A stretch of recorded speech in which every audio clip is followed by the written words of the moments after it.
Merci de rester fidèle au programme d'ITV. C'est parti pour cette édition du soir. Le titre. Barthélemy Diaz, pas du tout tendre avec le régime en place. L'ancien maire de Dakar dénonce les nombreuses arrestations.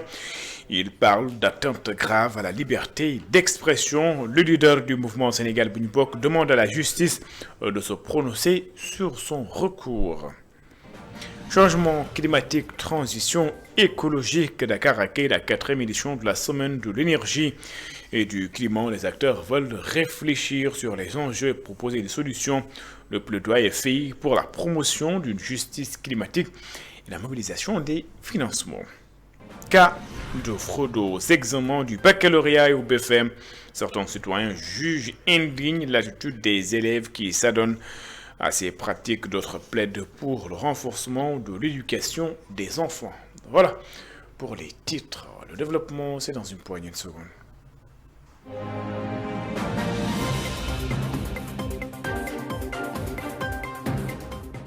Bonsoir et bienvenue.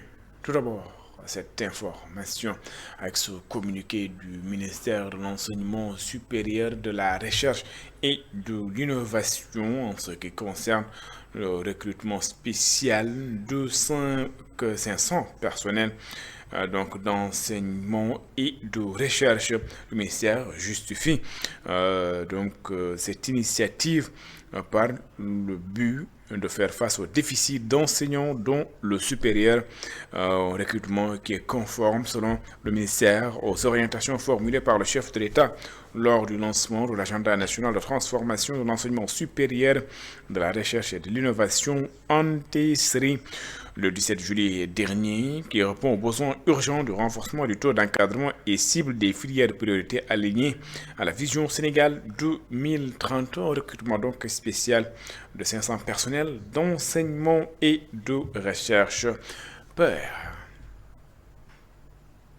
Après sa révocation à la mairie de Dakar, Barthélemy Diaz revient à la charge. Le président du mouvement Sénégal, Bunipok, parle d'un déni de justice et la confiscation du vote populaire. Il affirme avoir saisi la Cour suprême, qui l'invite d'ailleurs à se prononcer sur ce sujet. Je vous propose d'écouter le maire de Dakar. Il est au micro de Cheikh Ahmed Tidiane Diouf. Je souhaiterais aussi vous rappeler, Monsieur le Président de la République, que je suis encore le maire de Dakar à ce jour. Et que la mairie de Dakar actuellement fonctionne par le biais d'un intérimaire, comme le stipule la loi. Et je voudrais aussi rappeler et inviter tout le conseil municipal de la ville de Dakar à rester soudé autour de Madame le maire qui assure l'intérim et les affaires courantes pour le bon fonctionnement de notre mairie, mais surtout pour le bien des populations de Dakar. N'acceptez pas de vous faire divertir par soi-disant une probable élection pour remplacer le maire de Dakar. Cela ne pourrait se faire qu'une fois que la Cour suprême se serait prononcée. J'ai d'autres objectifs et j'ai d'autres ambitions. Il ne s'agit pas de mon mandat de maire. Je voudrais vous rappeler que je suis d'abord un citoyen sénégalais. Je ne suis pas n'importe quel citoyen sénégalais, je suis un élu. Je ne suis pas n'importe quel élu, je suis le maire de la capitale du Sénégal, Dakar. Et je voudrais vous rappeler que Dakar est la seule ville du Sénégal citée dans la Constitution du Sénégal. Je voudrais vous rappeler que vous tous, autant que vous êtes, vous vous réveillez à Dakar, vous habitez à Dakar, et Dakar est le siège de la Cour suprême du Sénégal. Dakar ne peut pas être la seule ville du Sénégal aujourd'hui qui ne dispose pas d'un maire élu au suffrage direct. C'est anormal, c'est illégal et c'est manifestement antidémocratique. Je ne reviendrai pas sur ceux qui ont braqué la mairie de Dakar. Ceux qui me connaissent savent que je ne parle pas en l'air. Je ne menace pas. Je le dis et je le répète avec force. Et je prends tout le peuple sénégalais à témoin. Ceux qui ont commis ce crime contre le peuple de Dakar, ceux qui ont braqué la mairie de Dakar, ceux qui ont détourné le vote de Dakar seront punis. Ça, je vous le promets. Ça prendra le temps que ça prendra, ils seront punis. Quel que soit leur grade, leur titre, leur rang et tout protocole observé. Le Sénégal est une république et à ce titre, on doit apprendre à se respecter. Je voudrais donc dire que la Cour suprême est invitée ou à se prononcer, donc à confirmer que l'arrêté préfectoral est légal. À ce titre, je souhaiterais dire qu'elle est dans l'obligation de vous indiquer la loi qu'elle va convoquer et les articles qui seront aussi éventuellement convoqués. Je le répète, ça n'existe pas. Dakar accueille la 4e édition de la semaine énergie et climat. Les acteurs vont réfléchir durant 5 jours sur les enjeux et proposer des solutions.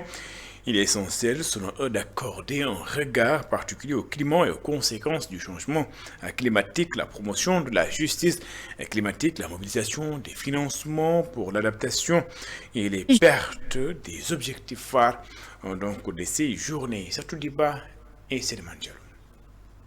La capitale sénégalaise accueille pendant 5 jours la 4e édition de la semaine énergie-climat, un événement majeur dédié aux enjeux du changement climatique et de l'accès à l'énergie. Cette rencontre réunit des experts pour échanger et partager des solutions et renforcer les actions face à l'urgence climatique.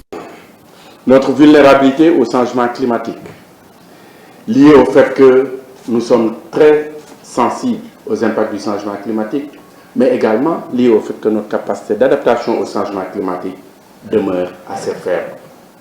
Aujourd'hui, le Sénégal est classé par certains comme étant le 32e pays le plus vulnérable au changement climatique. Il est donc essentiel que les échanges de cette semaine débouchent sur des recommandations fortes pour mieux positionner les collectivités territoriales comme acteurs stratégiques de la mise en œuvre de notre CDN révisé, mais également dans la réalisation de notre stratégie nationale de développement 2025-2029 et du référentiel Sénégal Vision 2050. De son côté, le directeur général de ENDA Énergie, Emmanuel Seck, a plaidé pour le développement des systèmes solaires comme levier d'amélioration de l'accès à l'énergie pour les populations. Nous cheminons ensemble pour faire de ce rendez-vous un moment d'échange, de partage d'expériences et de connaissances, d'apprentissage, de bilan par rapport à la COP précédente, mais également de construction et de projection pour les échéances à venir. Réinventer nos territoires nécessite d'explorer dans ces localités les potentialités qui existent et de développer des pôles de développement rural intégrés. Il est possible, partant de cet exemple, de mettre en place des îlots solaires pour faciliter l'accès à l'énergie à nos populations, notamment très enclavées. C'est parti pour 5 jours d'échanges qui seront une opportunité précieuse pour les différents acteurs. Des réponses concrètes et inclusives face aux effets du changement climatique sont attendues. Alors cette semaine, j'inviterai tout le monde à s'exprimer, non pas pour demander la permission, mais pour affirmer une vision, celle d'une Afrique qui décide. Merci beaucoup pour votre attention et je prie pour que la parole des territoires résonne jusqu'à Belém et au-delà.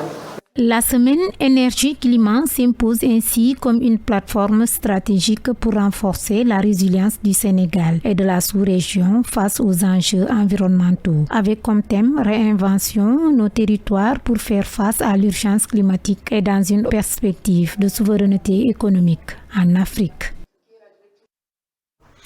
Magan Touba 2025, le comité d'organisation a présenté un vaste programme pour cette année. Le khalife général des Mourides invite les autorités de la ville sainte et les autorités à veiller à l'application de l'arrêté ministériel interdisant la conduite de charrette pour les enfants de moins de 18 ans. Gorondaklou et Maïsek. Touba prépare activement le Grand Magal du 18 Safar, prévu au mois d'août, un événement qui pousse le comité d'organisation à rappeler à l'ordre les populations de la Cité Sainte. Il y a des gens qui commencent à construire des bâtiments sur la réserve foncière de Touba, ce qui n'est pas du tout légal, raison pour laquelle le calife ordonne à la communauté Baïfal à veiller sur cette affaire.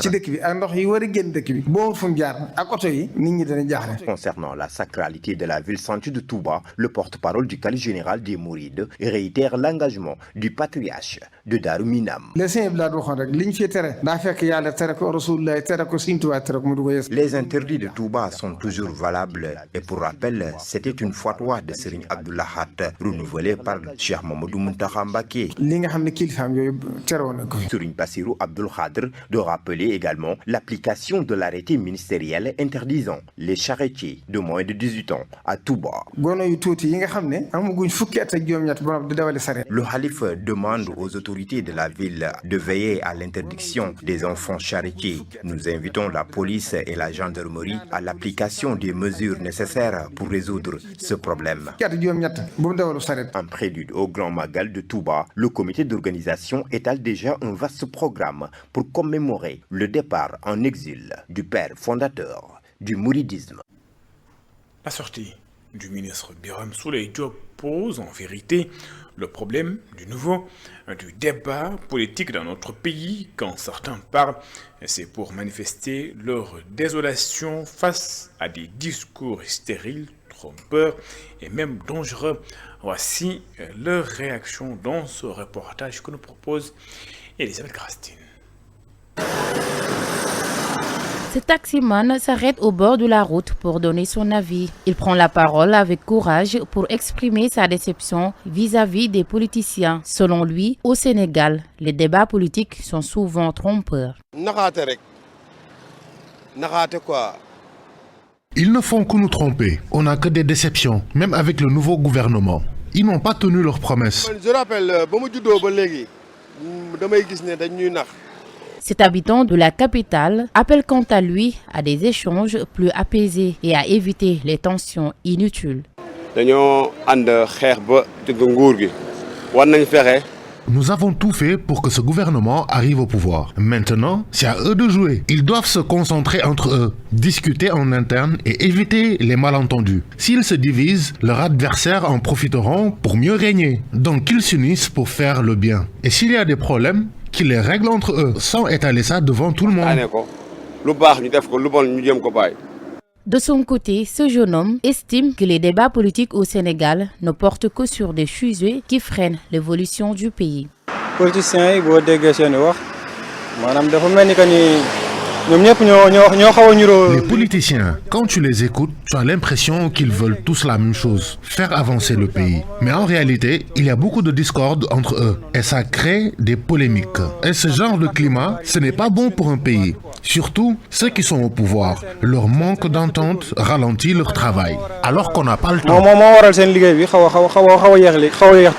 Lorsqu'on évoque le niveau du débat politique au Sénégal, la majorité de nos interlocuteurs partagent un constat similaire. Pour certains, ces débats sont pleins de tromperies. Pour d'autres, ils ne sont que des discours stériles qui ralentissent le développement national. D'autres encore appellent à plus de concertation interne plutôt qu'à des débats publics souvent conflictuels. CRD de partage sur la lettre sectorielle 2025-2029 du secteur de la santé. C'est à Matam, les acteurs ont présenté le bilan sur les indicateurs. Les cas de diabète et de l'hypertension sont en hausse dans la région. Ils ont décliné des stratégies pour faire face à ces problèmes dans les 5 prochaines années. Amadou Diallo.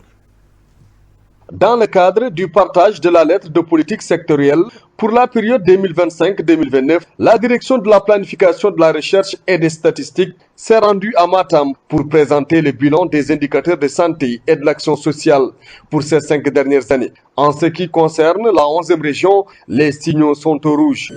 On a vu aujourd'hui qu'il y a une hausse des cas de diabète dans la région.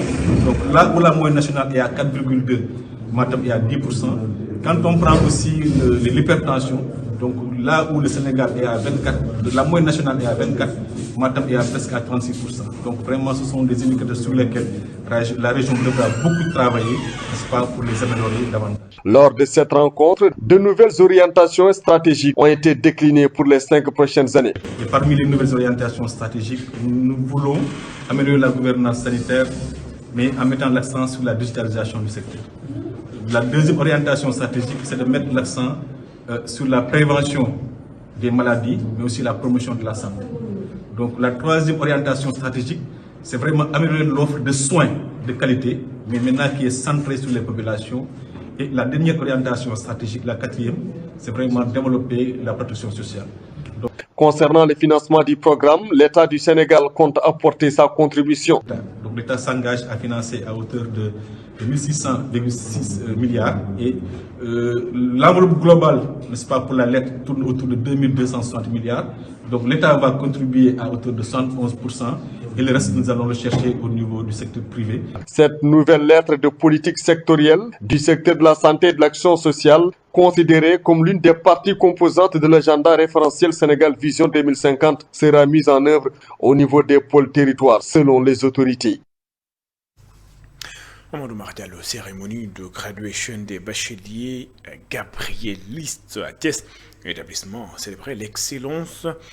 Donc la thématique retenue cette année est l'excellence au cœur de la pédagogie Morfontaine.